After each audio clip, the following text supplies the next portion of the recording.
than they should have. The Peterborough native, Cody Crowley, really excelling in the sport of boxing. For such a simple fact that, they hurt their hands. It's just sometimes the equipment doesn't work appropriately or how it should work.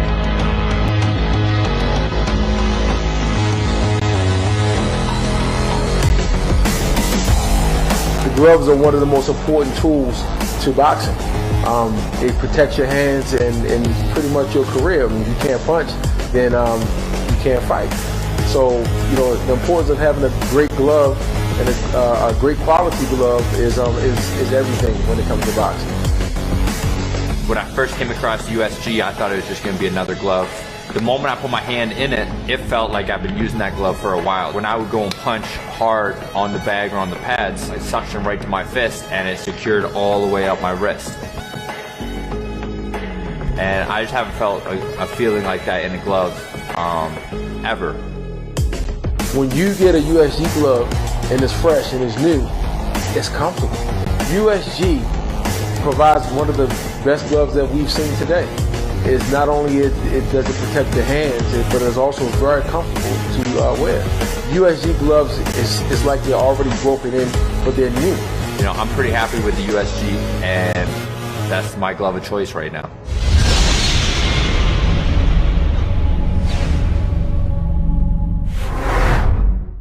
Have you ever nicked your ball sack? Don't be that guy. Oh! Regular beard trimmers are way too aggressive to be using them below the belt. Bush out of control? Aww. Tame it with the Lawnmower 3.0, featuring skin-safe technology. To help prevent manscaping accidents while grooming. Your butt, balls, and body. Even the gooch. Plus, it's waterproof, so you can trim anywhere. So you can, shave in the shower and stuff. With the 7,000 RPM motor. You can trim through the thickest bush safely and easily.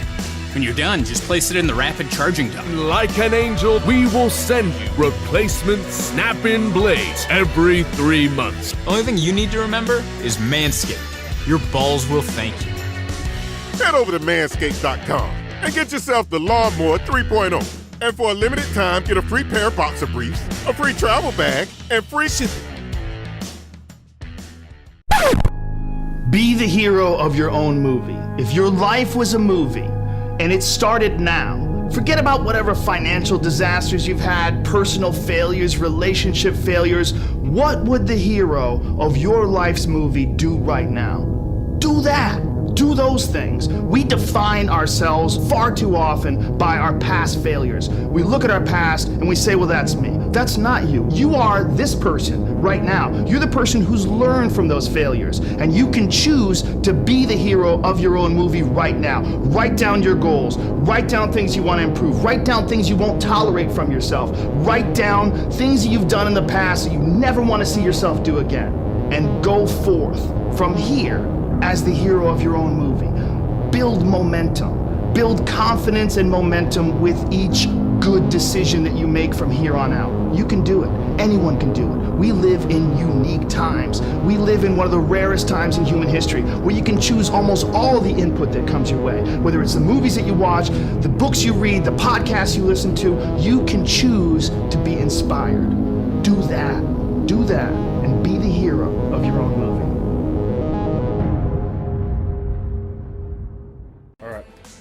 Welcome back to the Final Shot Podcast. Today we're going to do a little something different. We're going to do a quick shot, 20-25 minutes.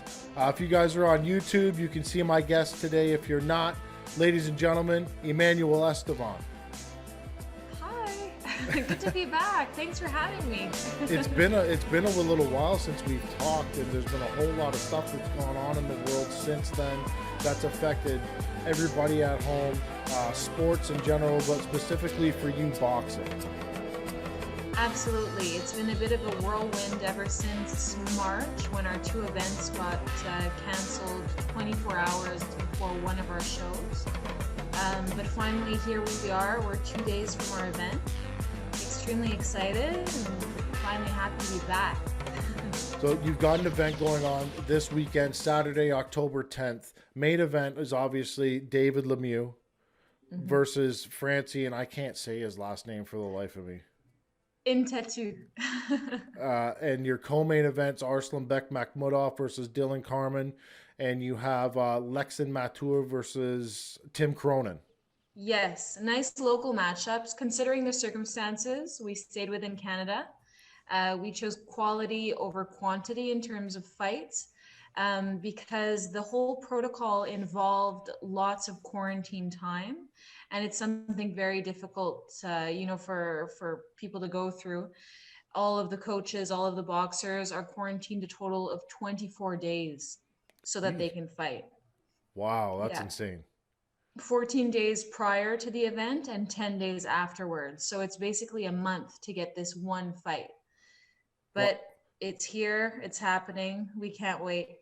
so the gentlemen that have to come in, like Dylan Carmen and Tim Cronin, are they gonna have to stay in Quebec for the 10 days, or are they able to No, go home? no, they can go home in Okay. quarantine, but they've got to quarantine from home. So Okay. they've been quarantining for about 11 days now, or 10 days, I think we're at. And they just arrived at the hotel. So they're going to take their COVID tests, make sure everything's good, and keep quarantining after the event if ever there was anything, in transport. You never know what's going to happen with this whole virus. So we'll talk about the fight card fairly soon because you have to get the heck out of here. But there was a whole lot of stuff that went on to get boxing back in Quebec. I kind of talked to Antonin a little bit about it, but he didn't go into any kind of details of what went on. We kind of just got into the fight card and then argued back and forth a little bit. But Yeah. so am I correct in saying that you were supposed to have other events before this and they were kind of shot down? Yes, we were planning back in May, then June, then July, August, and here we are now in October.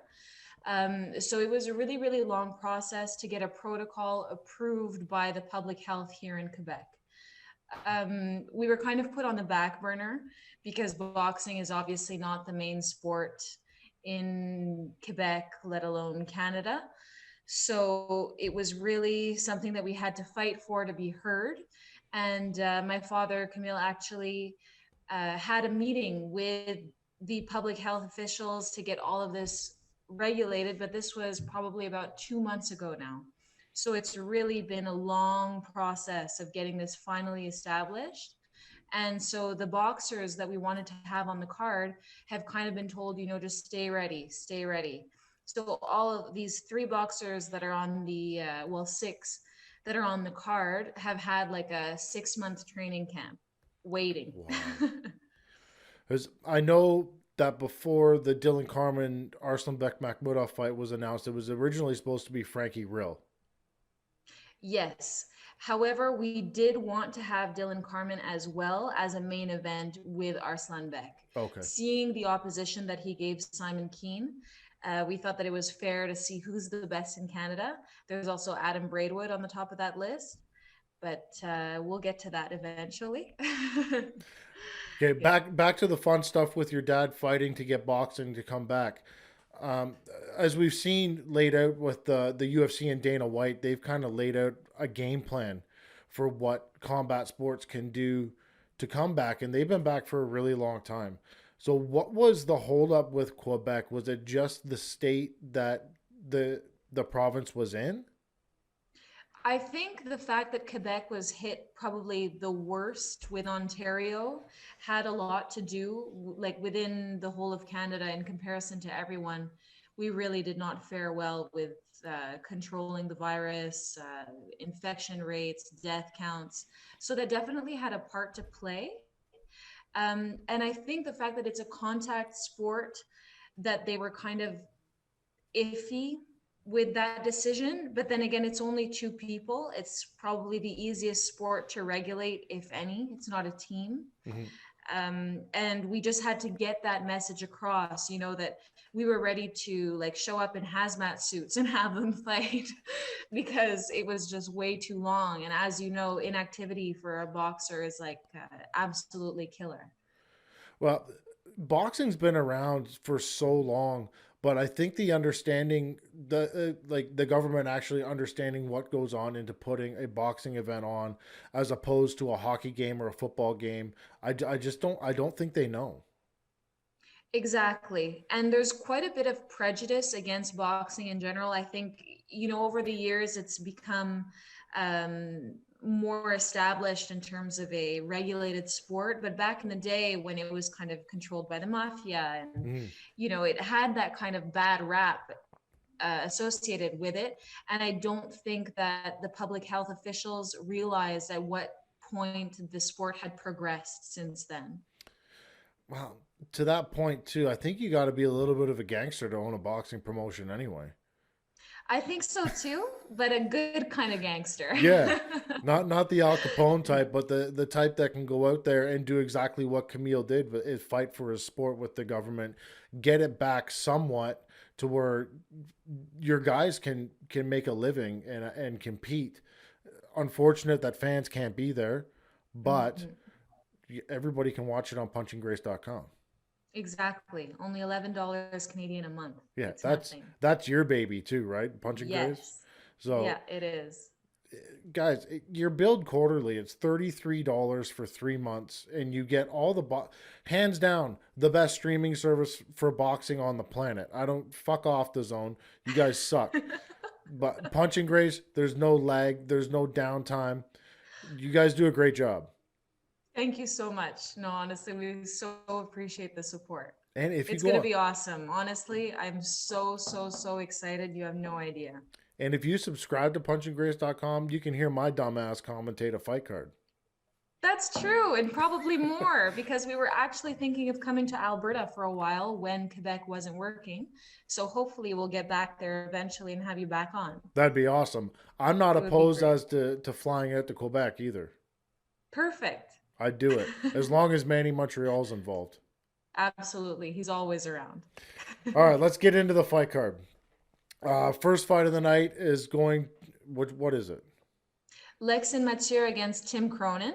Okay, good fight. So nice, yeah, big fight. Nice local matchup. It's going to be for the NABF super middleweight title. So what's interesting about this is that if Lexin wins, he will be the youngest in history to ever have won this title. This title had previously belonged to Andre Ward, Lucien Boutte, Jean Pascal. So it's a huge deal. However, I don't know if he's ever fought someone yet with Tim Cronin's experience. Tim also has a huge height advantage. Lexin is 5'10", where Tim is 6'2". So in terms of reach and distance control, we're going to see how Lexin is going to fare against that. It's going to be an awesome fight. He's ready. Tim has had lots of time to prepare. Lexin was supposed to fight for this title back in March before everything got canceled, and he just kept going. So I don't know how long this fight's going to last. I think both fighters are hungry. There's a lot on the line. Super exciting. I was interested to see that it was Tim Cronin that you guys picked to fight him, because Tim Cronin's a dog. He's a good boxer and he's tough. So it's a real test. And if he passes that test, that's amazing. If not, it's not a bad guy to lose to either. Uh-oh. I think she froze.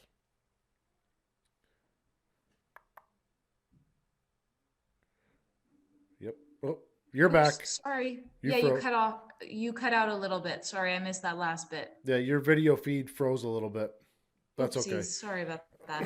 What I had said was the fight with Tim is a tough fight because he's been around for a long time. He's got a lot of fights, and if he beats him, great. It's a tough opponent. If he loses to him, it's not a bad thing. Absolutely. I mean, it's experience against youth, Yeah. this fight, eh? And we've seen back in June 29th, 2019, we saw Lexin against a tough Mexican fighter called Jair Sena. And sorry, I don't know how to pronounce his first name properly, but he would not drop. And we saw that Lexin got very frustrated when he wasn't falling. So we're going to see, there's only one person that's been able to knock out Tim Cronin, only one loss by knockout. He's a tough guy. Mhm. So will Lexit be able to withstand that resistance? And likewise for Tim, will he be able to withstand Lexon's power? It's a great fight. It's super interesting. I told Antonin that I think that this one will be fight of the night. Yeah, I agree.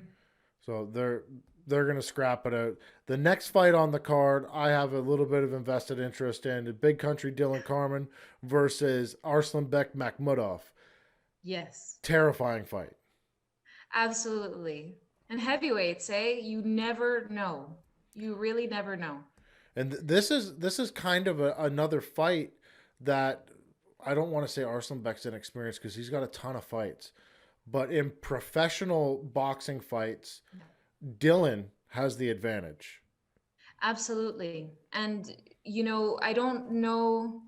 I mean, Arslanbek has fought Avery Gibson. Mm-hmm. He's fought Samuel Peter, but at the end of his career, has he fought someone with as big of a right hand, as big of a power puncher as Dylan Carmen yet? No. Will he be able to take those tough punches, And if he does get knocked down, will he be able to get back up? Will it shake him?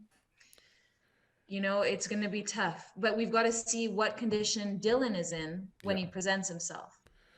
If we see the Dylan that knocked out Simon Keane, Arslanbek is going to have a hard night. I think it's going to be a long night for Arslanbek.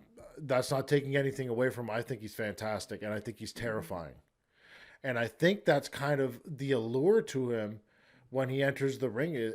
And I think it's a winning factor for him, too, because guys are terrified of him. Absolutely. And he walks in with this siren. Yeah.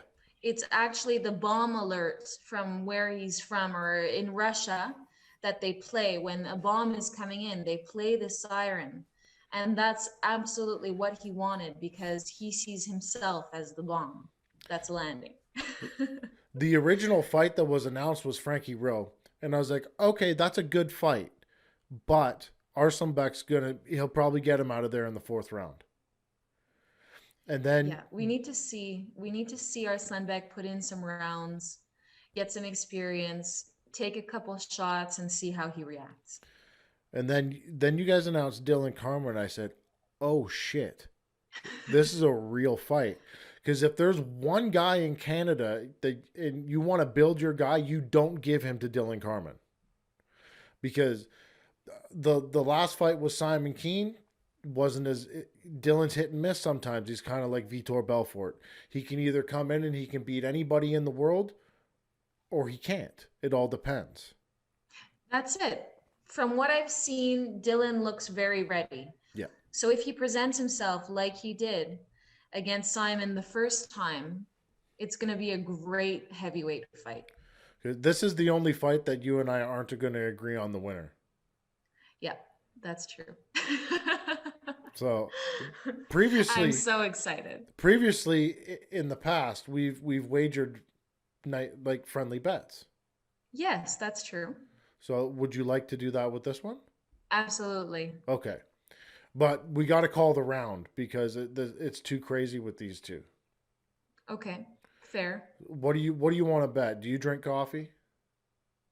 Yes, I do drink coffee. Where's your favorite coffee place? I'm going to be super basic and say Starbucks. Okay, done. Let's do a Perfect. Let's do a $20 Starbucks gift card. Excellent. I am on. Okay. Obviously your pick's Arslanbek. Yes.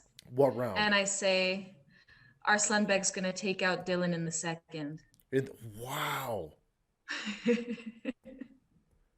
I'm confident, Tanner. I'm very confident with this.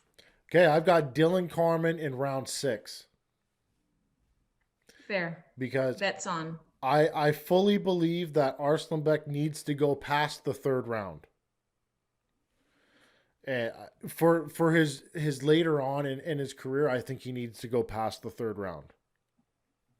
Okay. And I'm very interested to see if he can take Dylan's shots. Me too. Me too.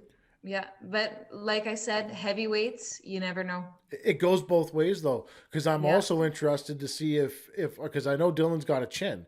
I'm Yes. interested to see if Arslan Beck can connect with him and if Dylan can take him, and then I want to see Arslan Beck's reaction to that because everybody Yeah. so far has gone away. Yeah. They haven't been able to withstand his power, but I don't know if they have Dylan's chin, like you said. It's a great fight, and I'm super excited that it's happening in a quarantine time too, because this is something that Canada can get super excited about. Absolutely. Purely Canadian card. It's awesome. I'm all about it. Next fight is David Lemieux versus what's his name? Francis Ntetu. Okay. I don't know anything about him, but I've seen some stuff online today. He's talking shit. He's extremely confident that he is going to cause major trouble for David. The thing is, he's huge. I think that he's also 6'2", Yeah. would comfortably fight at 175. So he's coming down a weight class, whereas David is going up, right? He needs to kind of establish himself in the 168s. And when you look at Francie's record, his losses, he's got 3 losses, and they're all against the cream of the crop of the division. He's lost against David Benavidez, Marquez Brown, and Eric Bazinian. So that's it. It's these top fighters. All else, he's won. He actually won many years ago against Schiller Hippolyte, who was one of our fighters, a very excellent prospect. And he gave him a major hard time because he knows how to control the distance. His counters are excellent. He's got really good striking power. And honestly, it's a tough fight to send David back in after this much time off. Well, if there's something we've learned about David Lemieux over the years is that, one, don't talk shit about him, because if he gets pissed off, you're in trouble. Yeah. Look at Spike O'Sullivan. Yeah, he's the first one who can testify to that. Yes, don't piss him off.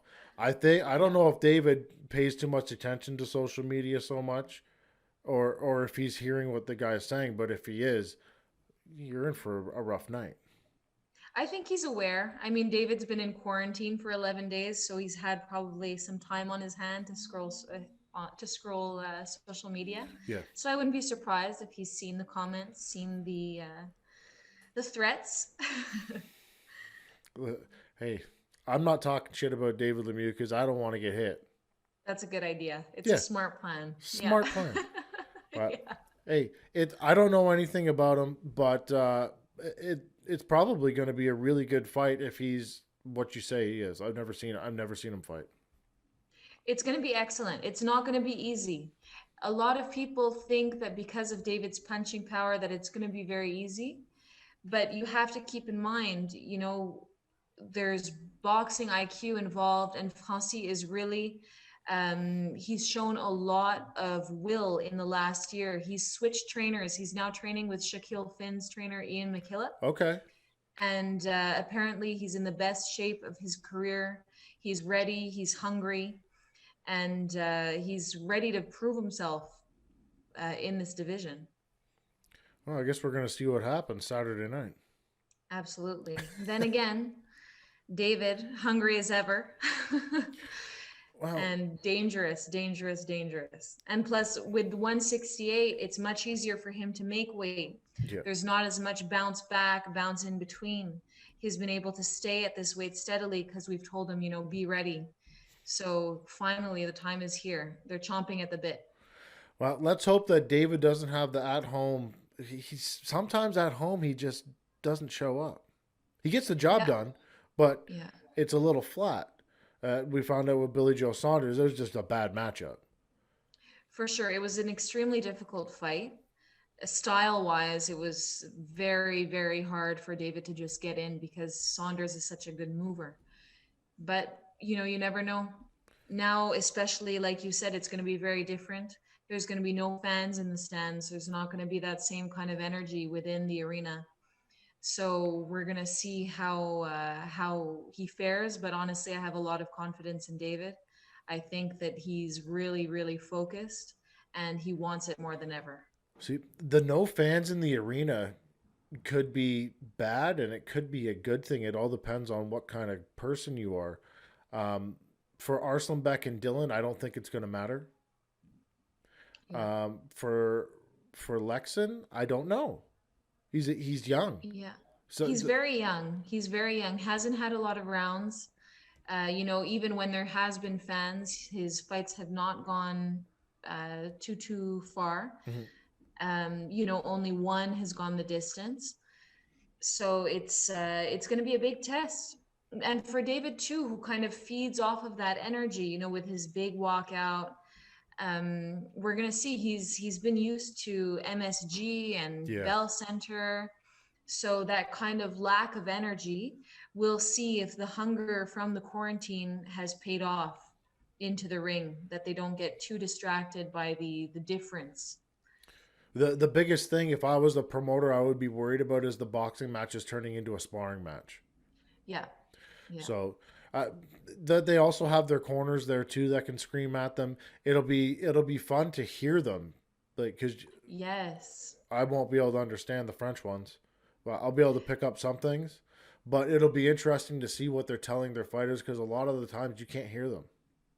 For sure. I mean, there's always stuff going on instead, but now with that lack of noise and vibe from the audience, for sure, we're going to be able to pick up on a lot of interesting things.